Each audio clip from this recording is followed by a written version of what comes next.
Welcome to Anubha study facts. आज हम बात करने वाले हैं guys child development and pedagogy में पियाजे की थ्योरी के बारे में। पियाजे का जो संज्ञानात्मक सिद्धांत है which is most important for all teaching exams, बहुत ज्यादा इंपॉर्टेंट है। ऐसा कोई भी एग्जाम नहीं है जहां पर पियाजे से रिलेटेड क्वेश्चन ना आते हो। कभी कुछ ट्विस्ट कर देते हैं लैंग्वेज में, कभी बिल्कुल सिंपल दे देते हैं, कभी उनकी थ्योरीज के बारे में, कभी जो उन्होंने स्टेजेस दी है उसके बारे में बात कर लेते हैं। क्वेश्चन इस तरीके से पूछे गए हैं। तो अब हम यहाँ पर डिस्कस करेंगे अपनी थ्योरी के बारे में। तो शुरू करते हैं गाइस। पियाजे की जो कॉग्निटिव डेवलपमेंट की थ्योरी है, कॉग्निटिव डेवलपमेंट के बारे में इन्होंने बात बताई है और उसी के ऊपर इन्होंने अपनी पूरी थ्योरी दी है। संज्ञानात्मक विकास का सिद्धांत। मैं कोशिश करूंगी गाइस कि हम बायलिंगुअल लैंग्वेज लेकर चले जिससे कि दोनों मीडियम स्टूडेंट्स को हेल्प मिल सके।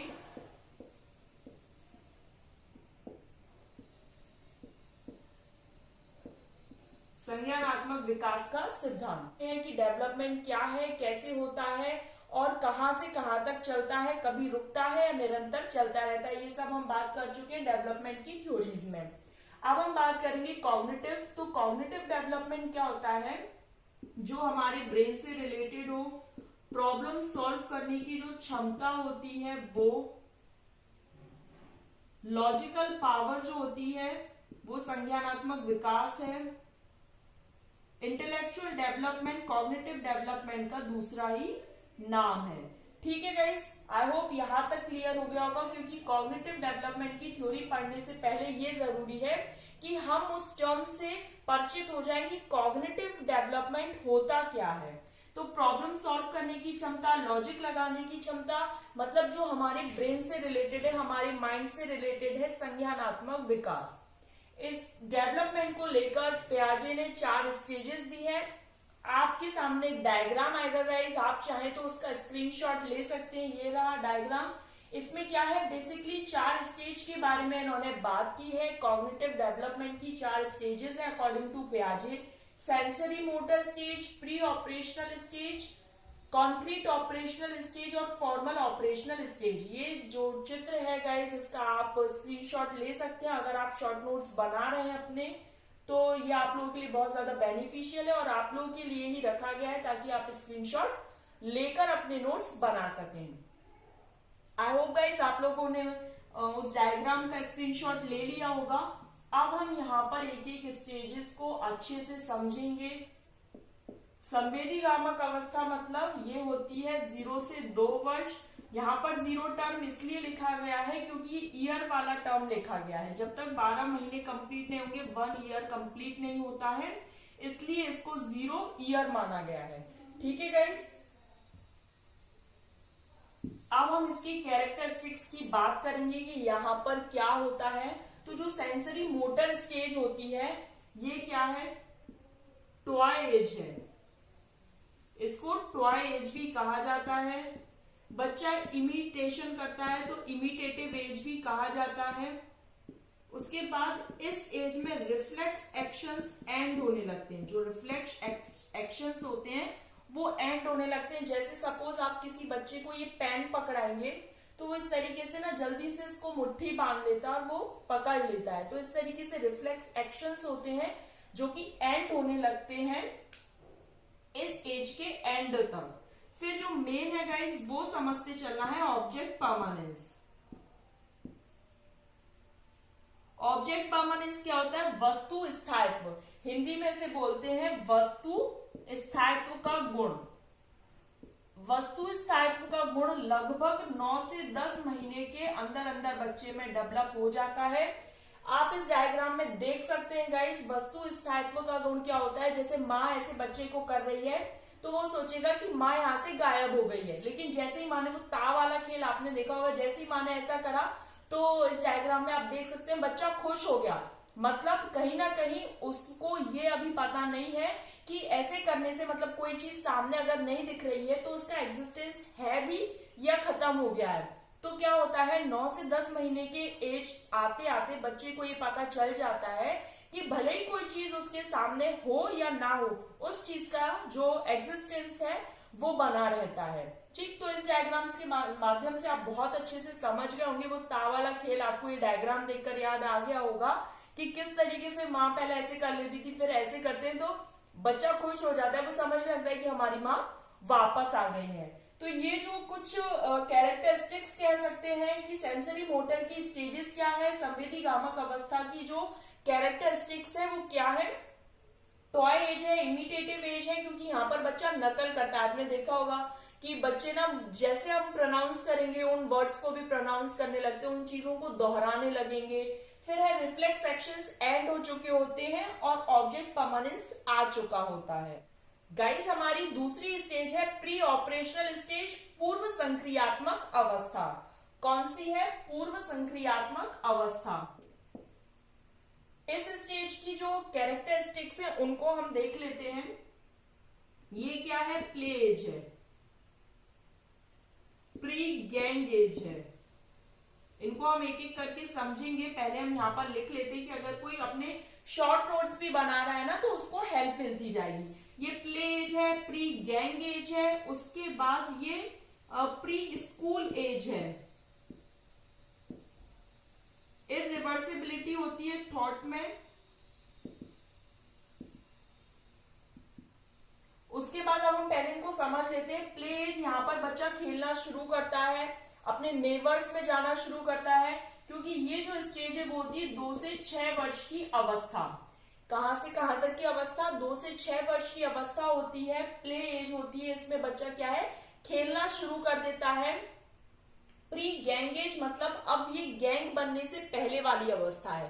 क्या है? ये गैंग बनने से पहले वाली अवस्था है, प्री गैंग एज है। Pre school age, school age बोलते हैं, एलिमेंट्री स्कूल एज कह सकते हैं, या फिर इसमें क्या है, बच्चा नर्सरी केजी 1 में जा रहा होता है, तो एक स्कूल जाने से पहले वाली जो अवस्था है वो प्री स्कूल एज है।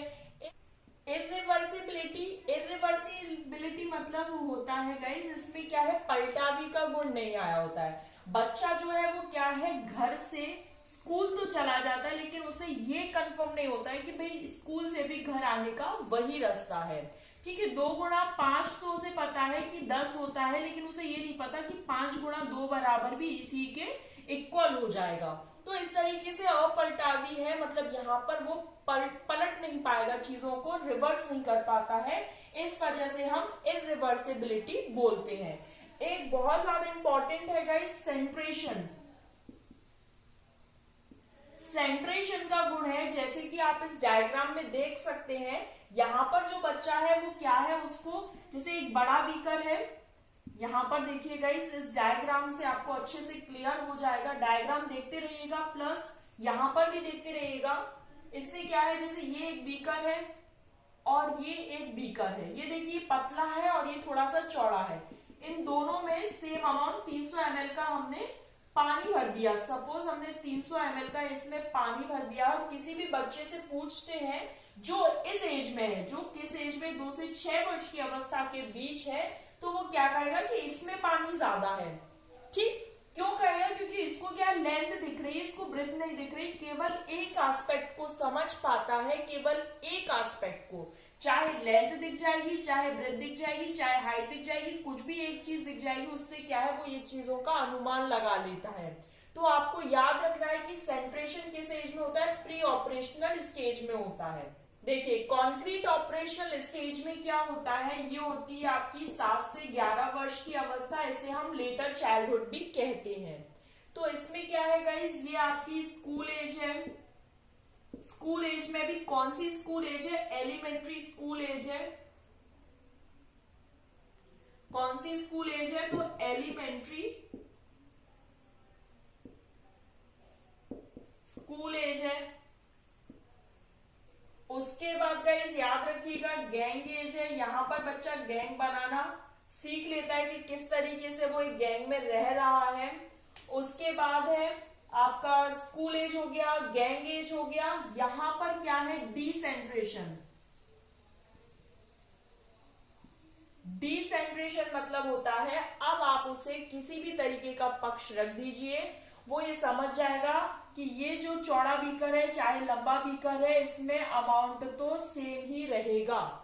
ठीक, डिसेंट्रेशन आ जाता है मतलब कंजर्वेशन, इसी का दूसरा नाम क्या है, कंजर्वेशन, मतलब संरक्षण का गुण आ जाता है। याद रखिएगा संरक्षण का गुण आ जाता है इस स्टेज में। एलिमेंट्री स्कूल एज है, गैंग एज है, डिसेंट्रेशन कंजर्वेशन का गुण आ जाता है और रिवर्सिबिलिटी ऑफ थॉट्स आ जाते हैं। क्या आ जाते हैं, रिवर्सिबिलिटी ऑफ थॉट्स आ जाते हैं।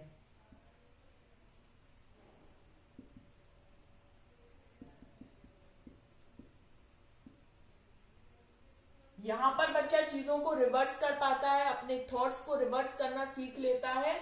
उसके बाद यहां पर जैसे ये 5 गुणा 2 है तो ये समझ जाएगा कि 2 गुणा 5 ये दोनों आपस में इक्वल है। इस तरीके से रिवर्स कर पाता है चीजों को। घर से स्कूल चला जाता है और वापस स्कूल से घर आ सकता है, उसको पता है कि जो रास्ता है वो सेम है।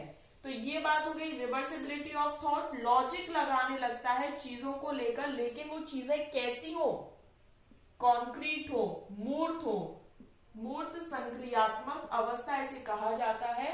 तो लॉजिक लगाने लगता है किन चीजों को लेकर, कॉन्क्रीट चीजों को लेकर, मूर्त चीजों को लेकर क्या है वो लॉजिक लगाने लगेगा। मूर्त चीज क्या होती है, जैसे आपके सामने ये मार्कर्स है तो ये दिख रहे हैं, अगर आपको ये बताना पड़े तो ऐसे आप बता सकते हैं ये ब्लैक मार्कर है, ये ब्लू मार्कर है, मतलब ये चीजें मूर्त है, आपके सामने दी गई है।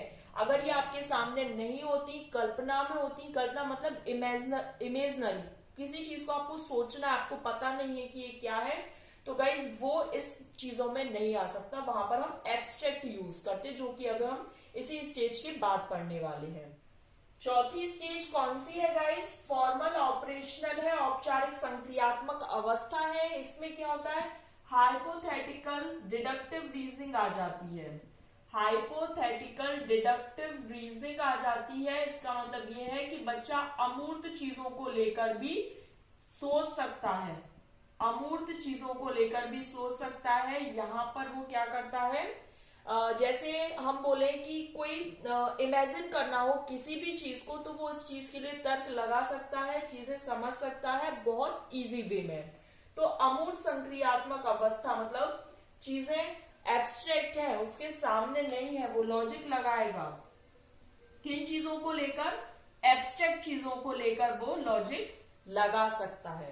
तो गाइज आज हमने क्या करा, पूरी स्टेजेस पढ़ ली हैं। कल हम पढ़ेंगे एसिमिलेशन, एकोमोडेशन, स्कीमा, किस तरीके से बच्चा अपने पूर्व ज्ञान में चीजों को चेंज करता है, किस तरीके से वो निर्माण करता है, ये सब चीजें अब हम पढ़ेंगे कल।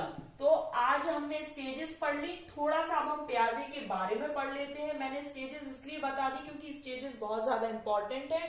ये थोड़े से केवल नॉलेज के लिए अगर आप याद रख लें तो बहुत ज्यादा अच्छा रहेगा। प्याजे क्या है गाइस, रेडिकल कंस्ट्रक्टिविस्ट है। अब कंस्ट्रक्टिविस्ट मतलब क्या होता है, संरचनावादी। क्या होता है, संरचनावादी, मतलब ये इस चीज में बिलीव करते हैं a child can construct their own knowledge, a child can construct their own knowledge. बच्चा अपने ज्ञान का निर्माण खुद कर सकता है और उनके अकॉर्डिंग, प्याजे के अकॉर्डिंग क्या है, जो बच्चा है वो क्या है, स्मॉल साइंटिस्ट है, नन्हा वैज्ञानिक है। याद रखिएगा एज इट इज एग्जाम में पूछा गया है, देखने को मिल जाएगा। स्मॉल साइंटिस्ट, नन्हे वैज्ञानिक किस साइकोलॉजिस्ट द्वारा कहा गया है, तो किसके द्वारा कहा गया है, प्याजे के द्वारा। बच्चों को, बच्चे अपने ज्ञान का निर्माण खुद कर सकते हैं, सृजनवादी है, संरचनावादी है और इन्हें जेनेटिक एपिस्टेमोलॉजिस्ट भी कहा जाता है।